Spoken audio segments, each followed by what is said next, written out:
انفجارهای گاز و آتش سوزی ها در جاهایی در تهران، عراق، قم، مشهد، تبریز به ما چی میگن؟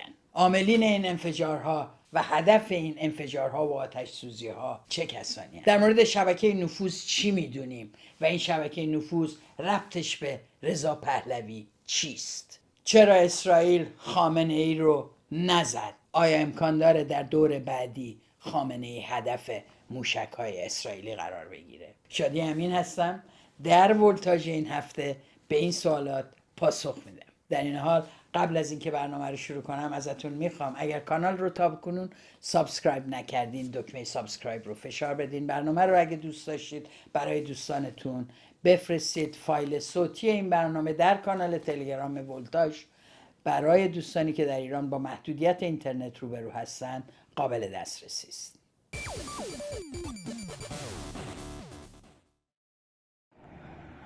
دود ناشی از آتش سوزی در مشهد.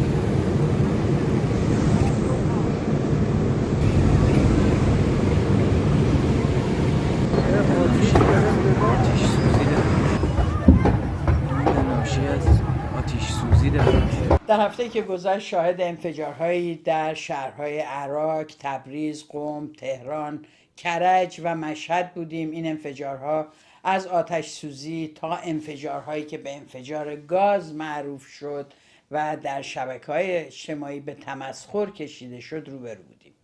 خیلی ها سوال میکنن آیا این انفجارها ادامه جنگی است که اسرائیل قولش رو داده و قرار است تا پایان حیات جمهوری اسلامی طول بکشه، یا اینکه انفجارهایی است که تصادفاً به طور خیلی اتفاقی در این شهرها رخ میده و یکهو تعداد انفجارها و آتش سوزی ها افزایش پیدا کرده.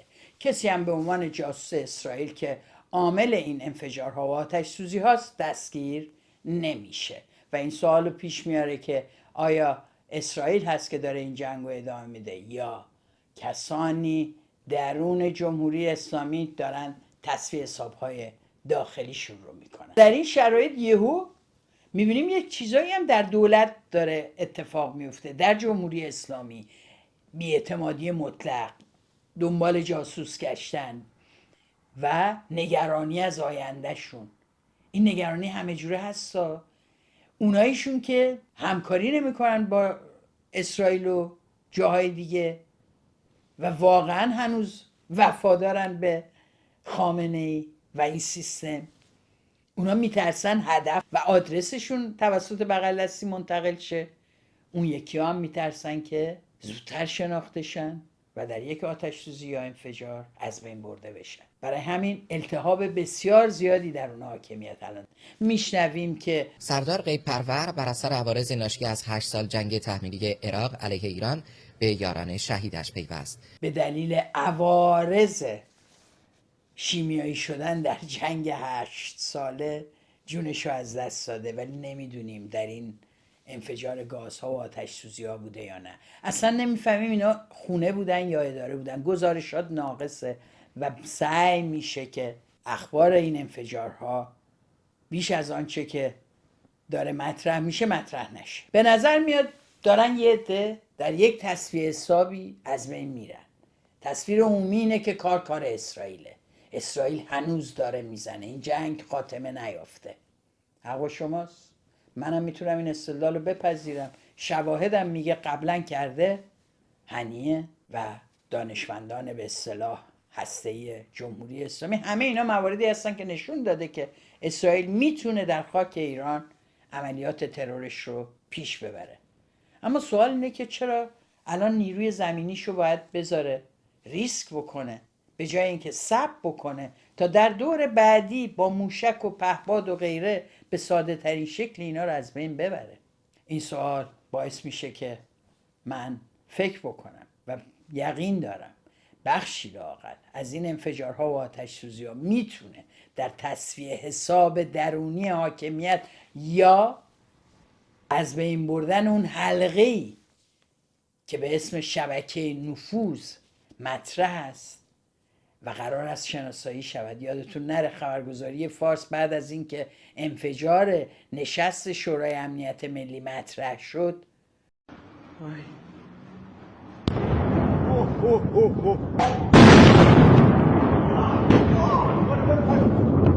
گفت که در پی یافتن کسانی هستیم که عوامل جاسوس این حملات بودن و اطلاعات مربوط به این نشست رو دادن.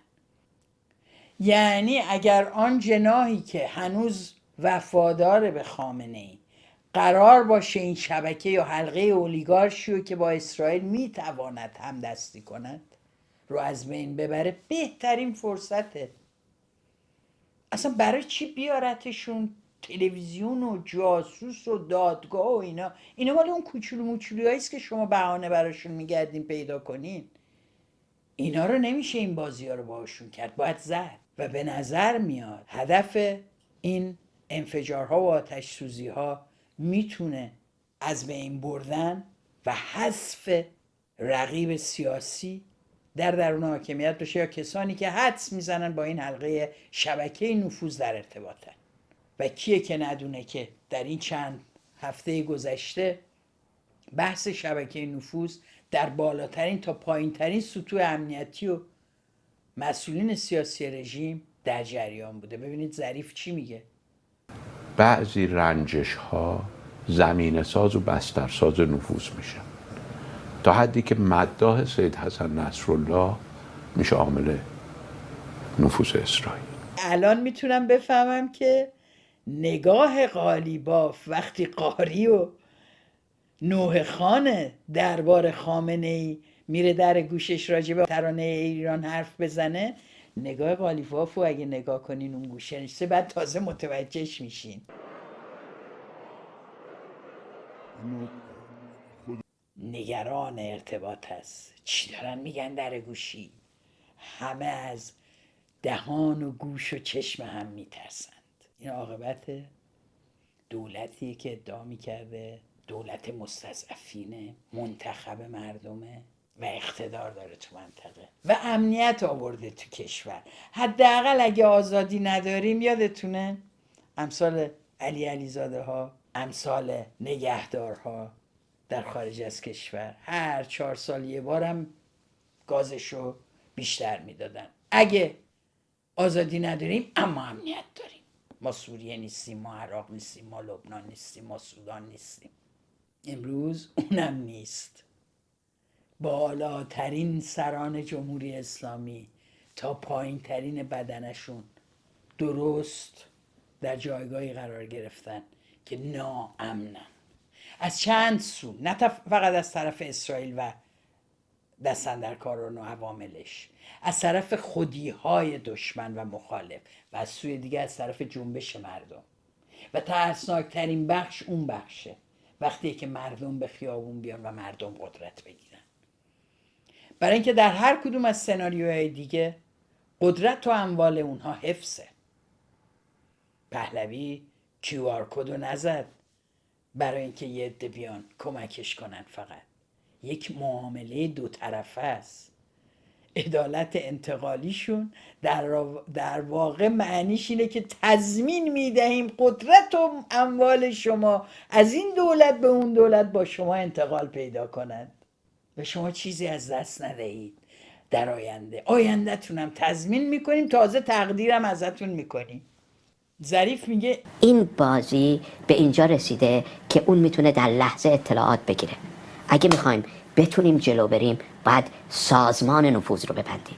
نفوذ دیگه از یک نفوذی بیشتر شده. نفوذ الان یک سازمانه، سازمانیه که آدم داره ولی فکر هم داره. نفوذ اونچه که باعث شده جای فرماندهان ما رو به اسرائیلیا لو میدن و اونها دقیق میزنن، حتی با 2-3 تا تحرک بعدی بازم میان و میزنن. خب بدونیم از کجا اومده این نفوذ؟ از همین گسل‌ها. خونه طرف رو میزدن، نبوده، جاشو عوض کرده، خبر جدید هم میرسیده.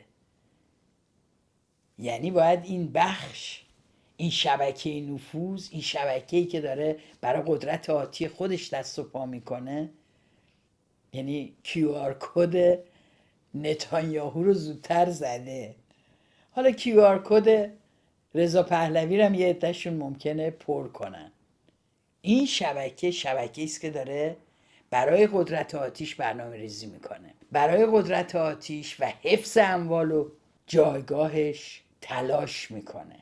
میدونه جمهوری اسلامی با خامنه‌ای آینده نداره. ظریف نگران بالاترین لایه هاست. کسانی هستن مثل آذری جهرومی که میاد و میگه که یک سردار نظامی عزیز ما که مثلا به شهادت رسیده، موقعیتش لو رفته، این خیلی پیچیده نیست. ما با یه ساختار نظامی منظم مواجهیم. یه آدم یه بخشی از زندگیش حقوق میگیره، حقوقشو کجا میریزن؟ تو بانک میریزن.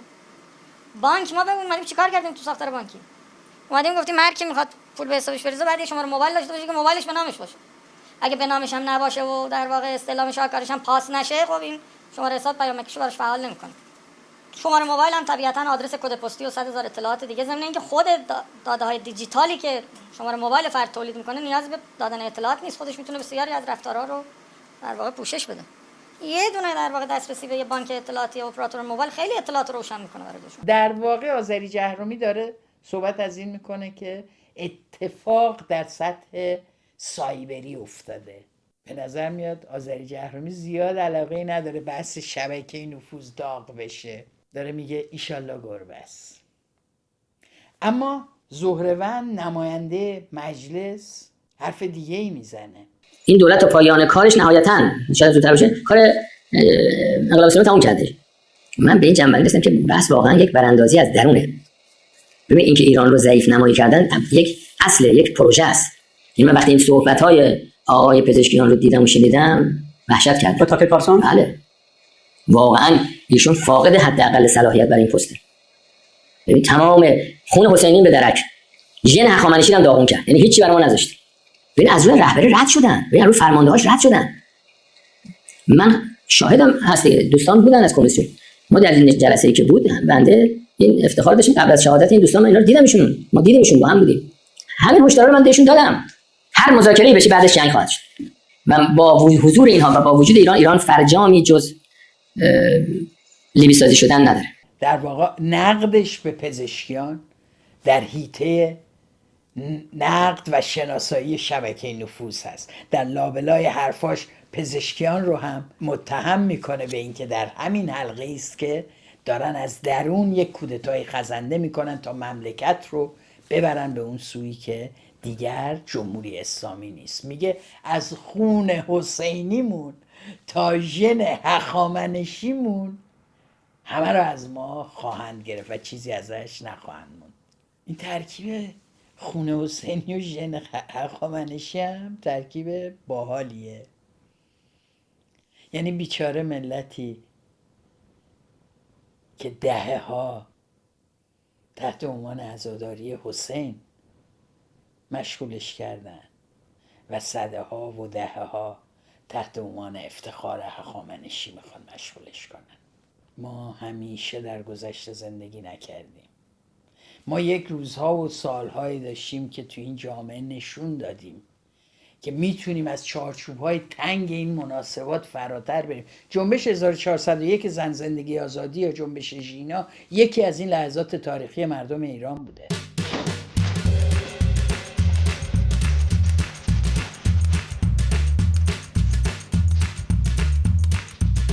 ما به اون میتونیم افتخار بکنیم. مال خودمونه.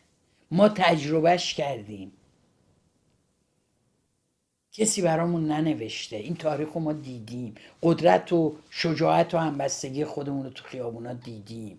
ترس مزدوران جمهوری اسلامی رو دیدیم.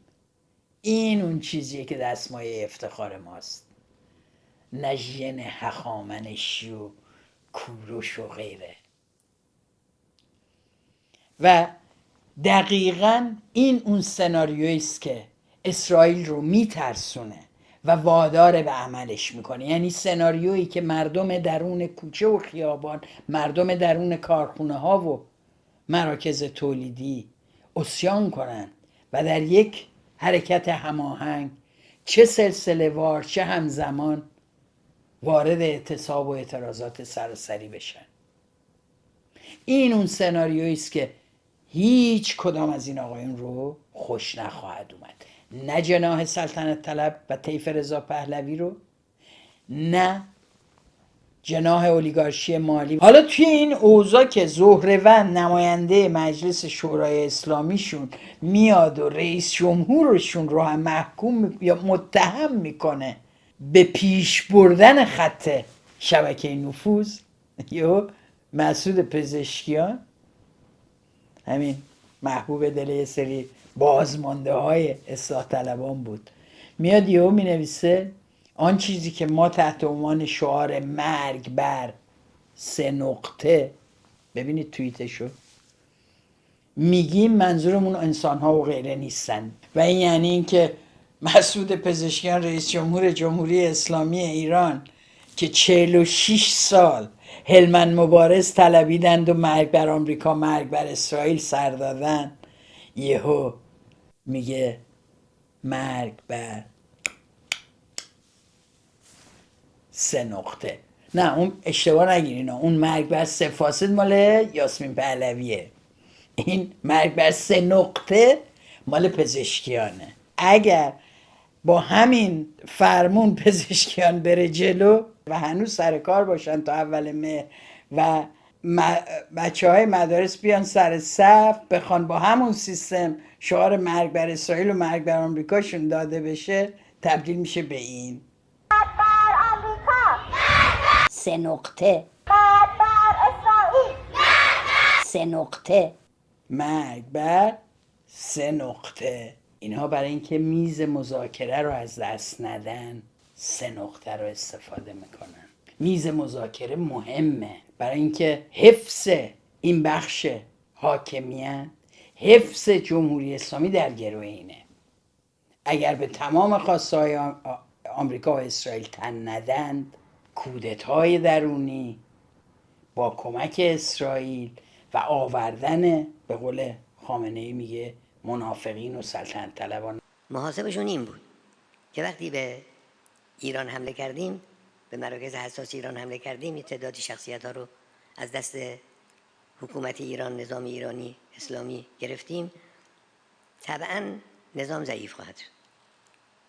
اینجاست که هسته های خفته منافق و سلطنت طلب و مزدور و اراذل و اوباش و اینا، این هسته ها فعال خواهند شد. نه عزیزان، خودت بهتر از هر کسی میدونی که آلترناتیو مطلوب اسرائیل به احتمال قوی، اگر بیش از این بتونه مشتاقان پهلوی قدرت نشون بده، به احتمال زیاد آلترناتیو مورد نظر اسرائیل است.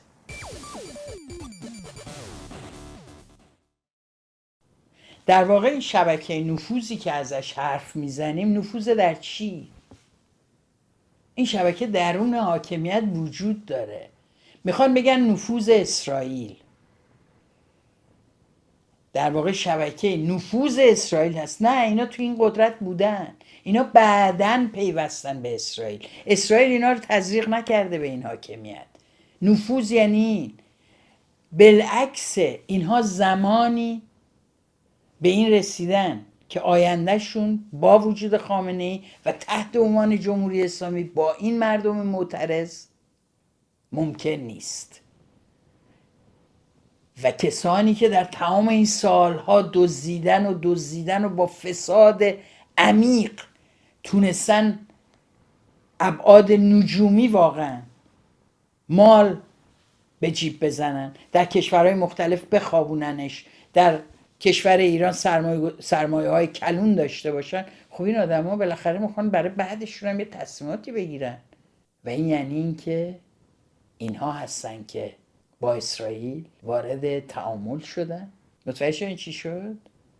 در واقع اسرائیل از یک نارضایتی و ترس درون سران جمهوری اسلامی که بیشک بخش زیادیشون دستشون مستقیما آغشته به خون هست و در جنایت این سالها نقش داشتن، این بخش نیاز داره که برای حفظ خودش وارد این معامله با اسرائیل بشه. عده زیاد این سوال رو مطرح کردن در این روزها که چرا اینا میرن با اسرائیل. قطعاً بخشیشون ممکنه برای جذب کردنشون در درون خود این مناسبات ممکنه از ضعف‌ها و اتوهایی که ازشون داشتن استفاده کنن و کسانی رو به همکاری وادار بکنن. اما این توسط اون کسی صورت میگیره که نزدیک آدم است. من نظرم اینه که این شبکه مقتدری است که با هم در ارتباطه، با هم آمادگی برای یک کودتای سیاسی رو داشته، آماده میکرده و اینا بهترین راه برای رسیدن به قدرت اینه که با یک دولت خارجی همراه بشن. اما چون شانس این که بتونه یک چنین دولتی اعتبار جهانی پیدا بکنه، تایید جهانیان رو داشته باشه، با دولت‌های دیگه بتونه دوباره وارد مراوده بشه و ضمناً اعتماد مردم رو جلب بکنه، بسیار کم هست. نیازمند چی هستیم؟ شکل و شمایلی که بتونه دولت آتی رو در افکار عمومی در بین دولت‌های جهان به طور خودمونیش بخوایم بگیم بتونه درش کنه، بتونه نشونش بده. برای همین است که به لحاظ روبنای سیاسی این حاکمیتی که این اولیگارشی باقی مونده از جمهوری اسلامی و دستگاه نظامیش قرار است حفظ بکنن این سیستم رو، چارچوباشو، آن روبنا چیزی نیست جز هیبت حلقه رضا پهلوی.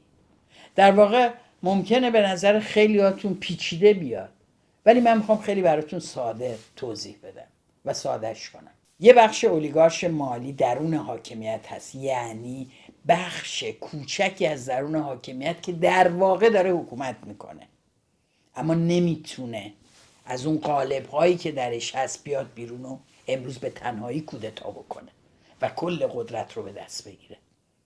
در مقابل خامنه‌ای هنوز ضعیف است.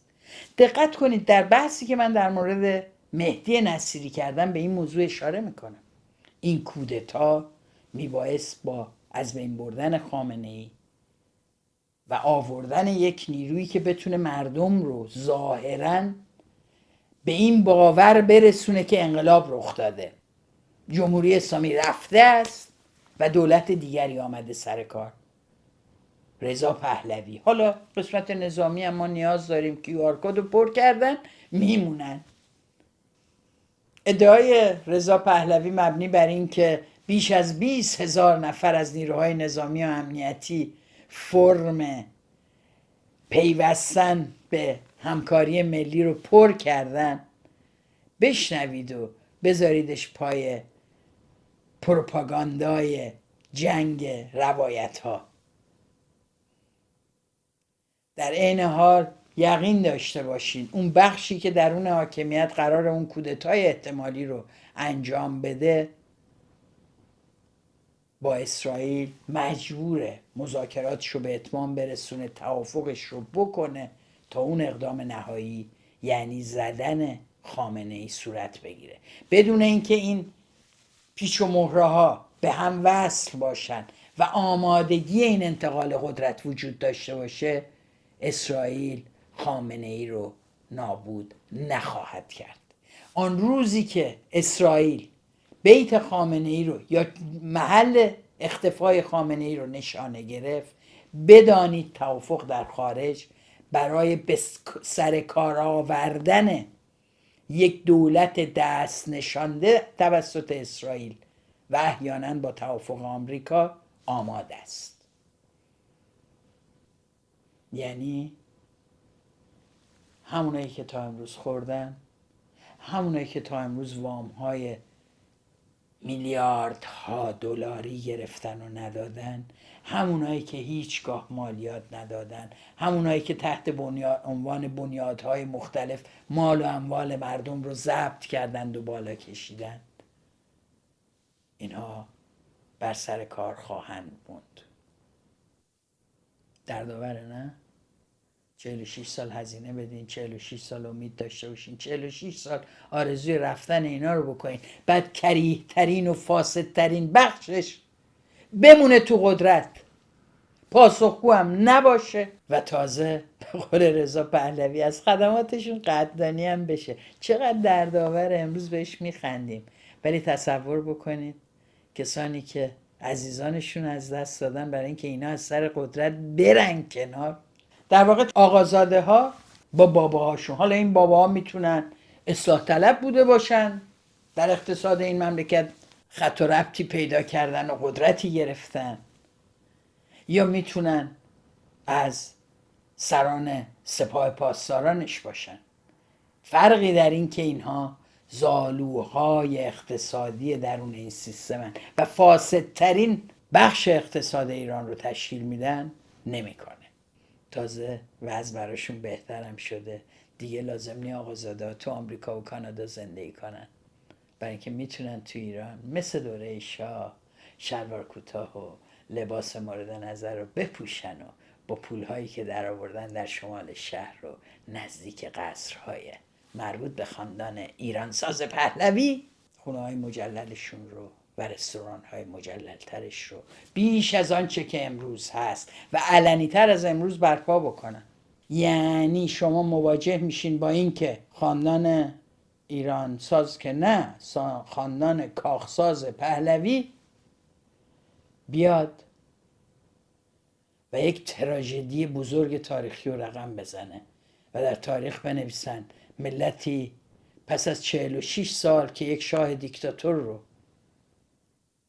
که دولتش فاسد و شکنجهگر و اهل اعدام بود رو بیرون انداختند، یک جمهوری اسلامی ارتجاعی تر رو حاکم کردن، 46 سال باهاش جنگیدن تا پسر همون شاهه از واشنگتن ادعای پادشاهی بکنه و برگرده و دوباره همون آش و همون کاسه. به شما خواهند خندید، به ما خواهند خندید. این سناریو محتمل ترین سناریویی که میشه در موردش حرف زد. اگر قرار باشه این سیاست اجرا بشه، یکی از نیازهای اصلیش اینه که به قول خودشون سر اژدها رو یا خامنه ای رو هم از بین ببرن. به این رسیدن که تا مادامی که خامنه ای هست به عنوان حلقه نگه داشتن قدرت در جمهوری اسلامی عمل میکنه. ببینیم چرا با وجود اینکه میدونستن، طبق اطلاعاتی که امروز لااقل ادعا میکنن میدونستن خامنه ای کجاست، چرا خامنه ای رو در اولین روز حملات از بین نبردند. اگه بخوایم به این سوال پاسخ بدیم و بدونیم که برای این سیاست اینها ممکن است بار دیگه خیز بردارند، بهتره که به تحلیل سخنرانی بنیامین نتانیاهو در اجلاس سیاستگذاری بین المللی که در اورشلیم برگزار شده و در ماه فروردین امسال بوده، بنیامین نتانیاهو به یک موضوع بسیار مهمی اشاره میکنه و اون ترور حسن نصرالله هستش، رهبر حزب الله لبنان. در اونجا میگه ما برای اینکه نصرالله رو بکشیم، بزنیم، من یک گزارش 80 صفحه‌ای دستگاه امنیتی خودشون رو میگه 2 بار مطالعه کردم و در اونجا فهمیدم که حسن نصرالله بسیار بسیار رهبر ورزیده است، بسیار قدرت سازماندهی و بسیج نیرو داره و در عین حال متوجه شدم که این دومین شخصیت محبوب در بین شیعیان جهان است و یک طورایی مثل پسر خامنه ای میمونه، انقدر به هم نزدیک هستن. اما در این حال متوجه شدم که آنقدر که جمهوری اسلامی روی این تاثیر میذاره و سیاستش رو از طریقش پیش میبره، بیشتر این نصرالله هستش که روی جمهوری اسلامی و خامنه ای حرفش اثر داره و سیاست پیش میبره و اونجا بود که تصمیم گرفتم بزنیمش. در واقع متوجه میشه که این عنصر بسیار حیاتی است و در واقع نفر اول هست. میگه اما برای زدن این نگران موشک‌های ایران بودم، موشک‌هایی که هر کدوم تصور کنین به اندازه یه اتوبوس TNT داره و اگه اینا رو میریخت موشک‌های بالیستیکش رو سر ما تو اسرائیل، آسیب‌های زیادی به ما وارد میکرد. در این شک اما متوجه سیاستی که جمهوری اسلامی در تمام این سالها تو منطقه پیش برده و در صورت ادامش میتونه اسرائیل متضرر بشه، میگه تصمیم گرفتیم بزنیمش. و بعد جریان چگونگی زدنش رو در همون روزی که در سازمان ملل سخنرانی داشته عنوان میکنه و میگه وقتی رسیدم نیویورک به من خبر دادن که زدیمش. میبینیم که چقدر زدن خامنه ای میتونسته برای اسرائیل پرهزینه باشه در روزهای اول جنگ. در واقع اون فرماندهان، اون ارتش، اون نظامیان در خشم از دست دادن خامنه ای موشک‌های بالیستیک ایران رو راهی اسرائیل بکنن. در انتقام جویی همه جا کور یا آگاهانه عمل بکنن، در سراسر دنیا دسته‌های ترورشون رو اکتیو بکنن و به این ترتیب اسرائیل متضرر بشه از کشتن خامنه‌ای. برای همین سیاستشون میشه که اول سلامی رو بزنن، حاجی زاده رو بزنن، همه این کسایی که اهمیت داشتن در قدرت نظامی جمهوری اسلامی ایران. و به این معنی زدن اینها به معنی خالی کردن دور خامنه‌ای و بعد در لحظه موعود زدن خامنه‌ای و آوردن آلترناتیو مطلوبشون با شکل کودتا، با همکاری بخشی از دستگاه نظامی امنیتی داخل نظام بیارن سر کار و اون دولتی که دلشون میخواد تمام سیاست‌های اسرائیل رو بپردازه و بهش تن بده رو بیارن سر کار. چی میشه که این طرح عملا انجام نمیشه؟ یعنی رضا پهلوی مجبور میشه چمدونش رو از پاریس برداره دوباره برعکس بره طرف واشنگتن و نه به اون طرف. وایستاده بود، مکس کرده بود، مونده بود ببینه چی میشه. بالاخره فکر میکرد اونوری میره. در پیامش هم گفت که به زودی در تهران کنار شما هستم. فکر میکرد به جای سوار شدن بر اون ایرانیری که خمینی رو از پاریس آورد به تهران، این بار سوار موشک‌های اسرائیلی از پاریس بره به پایتخت. نقشه چرا نگرفت؟ نقشه به این دلیل نگرفت که همون مشکلاتی رو که نتانیاهو در زدن نصرالله نگرانش بود باعث شد خامنه‌ای رو بذاره برای لیست پس از زدن نزدیکترین آدم‌ها و معتمدترین آدم‌های خامنه‌ای. اینکه خامنه‌ای از دور اول مورد حمله قرار گرفتن قصر در رفته بود و فرستاده شده بود به آخر لیست نسبتاً که در انزوا در واقع زده بشه، باعث شدش که در روزهای اول حمله خب همه جهان مطلع شد. همون روز اول احتمالاً برعکس آنچه که در رابطه با نصرالله میگه بخشی از کابینه گفت با آمریکا زدن نصرالله و نقشه زدنش رو در میون بذاریم. گفتم نه نه نه نه نه. بنیامین نتانیاهو مخالف در میون گذاشتن ترور نصرالله با دولت بایدن هست. خب اگه بگن نه مجبور نزنه، اگه بگن نه و بزنه رابطهشون ممکنه دچار بحران بشه. از طرف دیگه آمریکایی‌ها بعید هم نیست بگن ببین داره میزنت، جمعش کن برو جای دیگه ای. برای همینه که در مورد خامنه‌ای هم با آمریکا مشورت نکرده بود به احتمال زیاد، همونطور که در مورد سلامی و بقیهشون نکرده بوده. پس از اینکه جنگ آغاز میشه به احتمال زیاد همونطور که ترامپ گفت من خواستم نزنه، دولت ترامپ مخالفتش رو با زدن خامنه‌ای اعلام میکنه.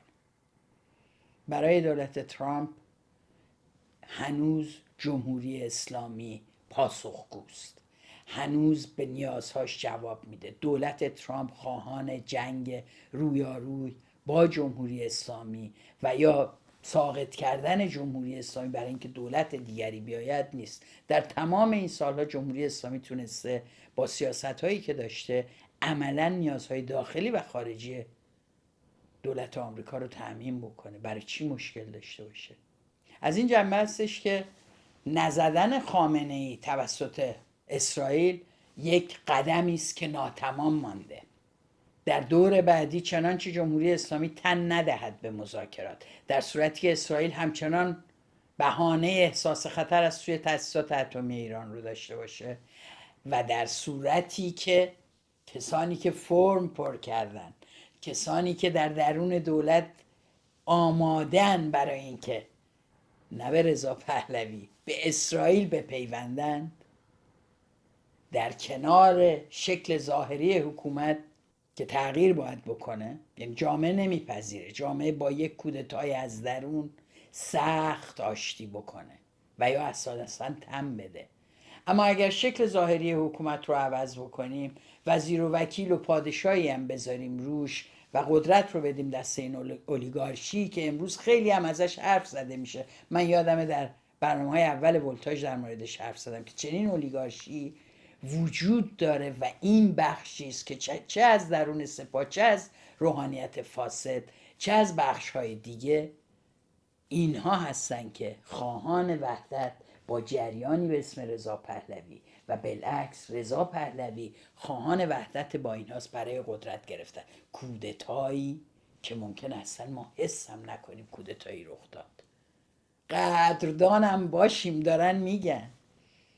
ببینید سعید قاسمی نژاد میگه پلتفرم در واقع ریزش که انقدر ازش استقبال شده، خب این باید به ملت ما این اطمینان رو بده که وقتی که زمانش برسه که به میدان بیان، در درون دستگاه‌های دولتی و امنیتی و اینها کسان بسیاری هستن که همدل اونها هستن، اونها وارد عمل خواهند شد. از کجا بفهمن؟ یعنی مثلا یکی رو گرفتن دارن خل سلاحش میکنن، یهو برگرده بگه من با شما هم، منم فرم پر کردم، QR کد من زدم، بعد مردم ولش کنن بگن آقا اصلا تو بگی. معیار چیه واقعا؟ و این اون اتفاقیه که باعث میشه که اینها امروز به جای دعوت به اعتصابات سراسری، سازماندهی درون جامعه، بگن ما منتظریم. اول شما از پشت بونا یه چیزی بگین تا رهبری بفهمه شما هستین، قدم دوم بعد اون بهتون میگه. رابطه بین رهبر و ملت هم رابطه ای نیستش که رهبر یک دفعه بیاد بگه که آی ملت فردا بیاید تو خیابون. در حال رهبر یک کاری میکنه، فعالیتی میکنه، چیزی نشون میده، یک گام هم باید از اون سو ببینیم. یعنی به فرض اگر که ما حاضر نباشیم بیایم روی پشت بوم ها، از پشت پنجره ها در شهرهای بزرگ کشور صدای خودمون رو بلند بکنیم و اگر ما این گام رو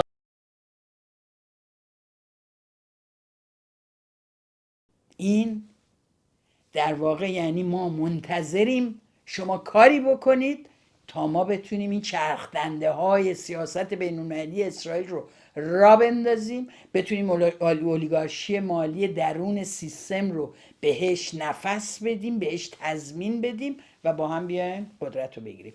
این سناریوی اصلی است که با کمک اسرائیل قرار اجرا بشه و البته توافق آمریکا رو هم جلب بکنن روش.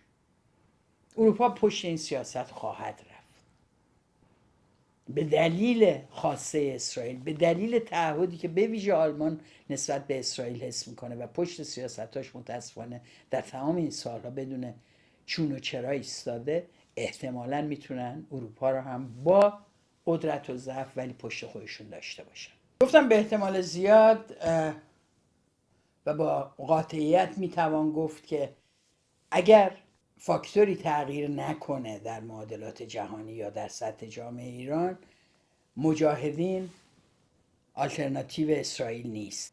به اولین دلیلش سابقه مجاهدین است در نزدیکی با سران جبهه آزادی بخش فلسطین، با عرفات و دوره هایی که اینها خیلی نزدیک بودن به جنبش فلسطین.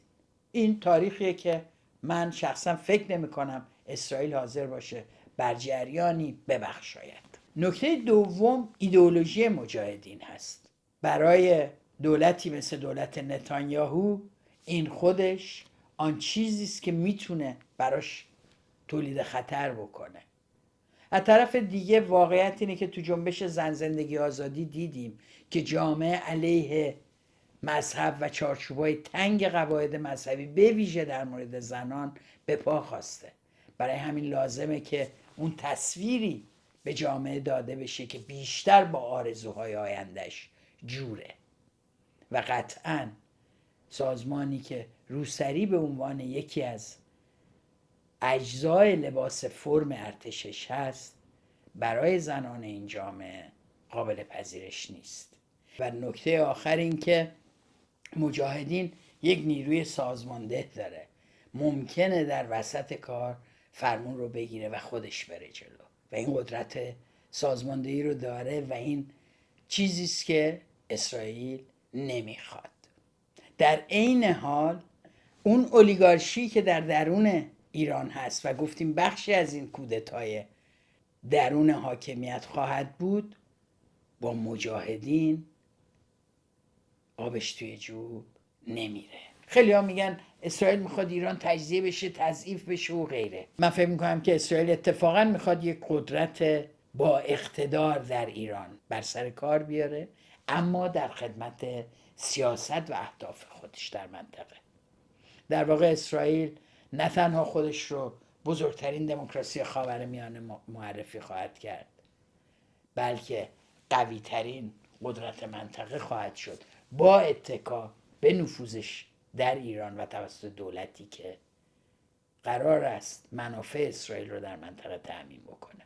احزاب موجود در کردستان و اون بدنه چپ درون این جامعه تن به پیشبرد سیاستی که بخواد دربست در خدمت یک دولت خارجی باشه تن نخواهند داد. تمام این سالها مردم کردستان جنگیدن تا بتونن اراده خودشون رو در سیاست حاکم بکنن، به منابع خودشون اختیار داشته باشن و قدرت خودشون اعمال بشه در سیاست جاری. و دقیقاً این چپ بودن، تحزب داشتن و سازمان یافته بودن در جامعه کردستان هست که برای دولتی مثل دولت نتانیاهو زنگ خطر هست بیشتر تا ازش استقبال بکنه. به همین دلیل هستش که سازمان‌های کردی حتی اگه بخوان گزینه مناسبی برای اسرائیل نیستن.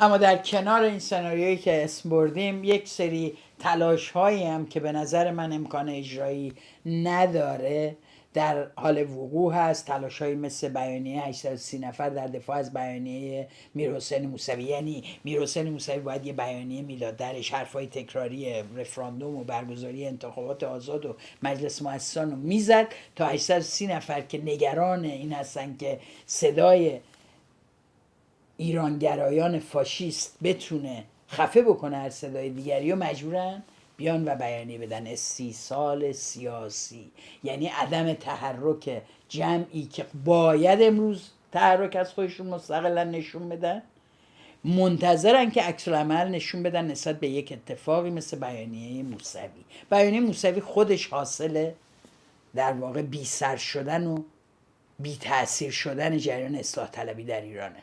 اما اینا انقدر نیازمندن که آدمی که در جنایات دست داشته خودش از طرفداران سیاست خمینی در کشتار و سرکوب بوده، هیچگاه هم اینا رو نقد نکرده و اتفاقا یکی از عوامل به شکست کشونده شدن جنبش اعتراضی 88 هست، با بیانیه هایی که میداد زمانی که عنوان کرد گفت خطتون رو از براندازان جدا بکنید.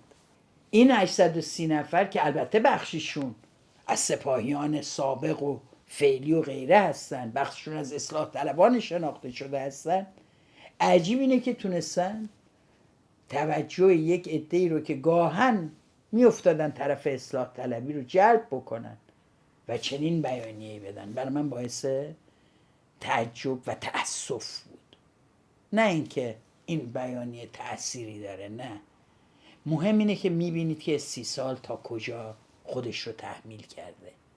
به جای یک حرکت مستقل، به جای اینکه بیان و در رابطه با سازماندهی مردم حرف بزنن، در رابطه با یک خط درست در جنبش اعتراضی حرف بزنن، میان و بیانیه میدن که در اون اولا سیاست خارجی رژیم رو به عنوان اینکه در نتیجه سیاست خارجی اشتباه، یعنی جنایات جمهوری اسلامی در منطقه، کشتاری که در سوریه راه انداخت و غیره رو تحت عنوان سیاست خارجی اشتباه ازش اسم میبره و در تداوم میگه خطاهای محاسباتی پی در پی حکمرانان. دوستان عزیز، یک گرایش مشخصی میخواد برای ما همه چیز رو سبک بکنه، شبیه عدالت انتقالی رضا پهلویه. همتون بیاین دستتونم ماچ میکنیم.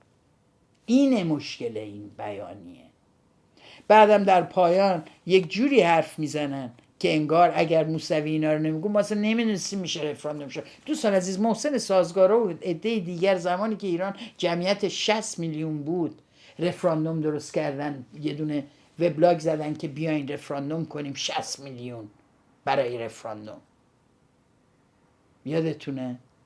بعد یادتونه قبل از کرونا حدود 50 نفر باز دوباره امضا زدن که برخیشون توی این نیستن که بیاین و جمهوری خواهان هم افتاده بودن دنبالش که اینا چون از داخلن بریم سراغ رفراندوم.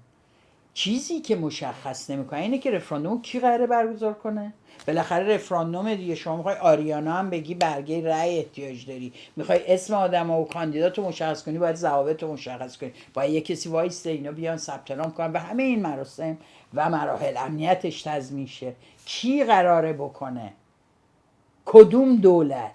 جواب نمیدین. شما در واقع از خامنه‌ای میخواین کوتاه بیاد و بذاره رفراندوم کنی. مشکل این طرح دقیقاً در همین جاست. شما میخواین اساس و پایه های جمهوری اسلامی رو حفظ کنید و تغییراتی رو با رفراندوم بهش تحمیل بکنید. این کل اون چیزی که شما میخواین. یعنی شما مردمی که تمام این سالا هزینه دادن برای اینکه اینا برن و هیچ اثری از این چرک و کثافت در بدن جامعه ایران نمونه، شما دائم دارین بهش میخواین مسکن تزریق بکنید. این اون جاییست که مشکل کسایی است مثل آقای عطابکی. شما تاریخ خوندی آقای عطابکی؟ چجوری میگی اینا رو؟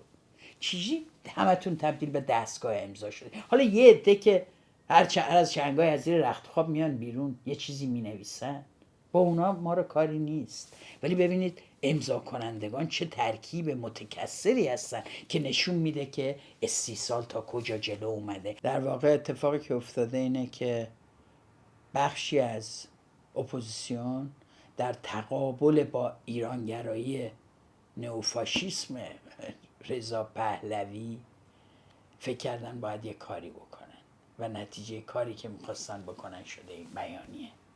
این مشکل اپوزیسیونه.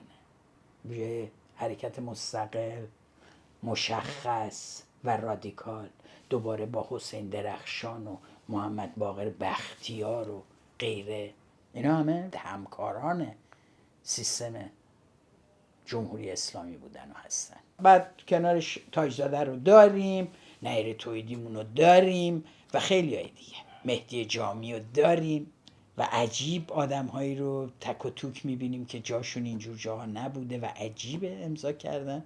ولی به هر شکل این اطلاعیه میزان اثرگذاریش در همین حده که 5 دقیقه در موردش حرف بزنیم تا دیگران بدونن که به نظر من این اطلاعیه از تمام کسایی که امضا کردن، سعید دهقان، نمیدونم حسین رزاق، ترکیب بسیار متفاوتی که معلوم نیست چجوری و بر اساس کدوم معیار دور هم جمع شدن.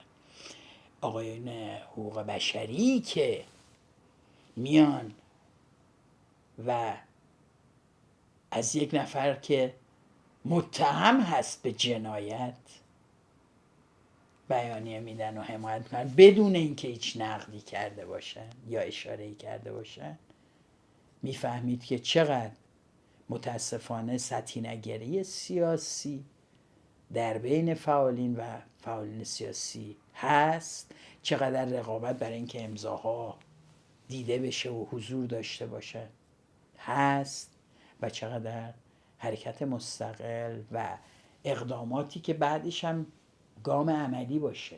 میزان تاثیرگذاری این اطلاعیه هم در همین حده که ما سرش فکر کنیم، حرف بزنیم و ببینیم و چرا ما نباید گرفتار چنین بیانیه نویسی هایی بشیم. همه اینا رو گفتم نه برای اینکه ناامیدتون کنم، نه برای اینکه بگم خارج از اراده ما داره توطئه‌هایی در سطح جهان بسته میشه و انجام میشه و ما هیچ قدرتی نداریم. نه، خواستم بگم ما میتونیم تصویر سیاستی که دیگران برامون دارن نقشش رو میریزن رو ببینیم، از قبل پیش بینی بکنیم و راهکار برای جلوگیری از آنچه که دوست نداریم اتفاق بیفته تعیین بکنیم.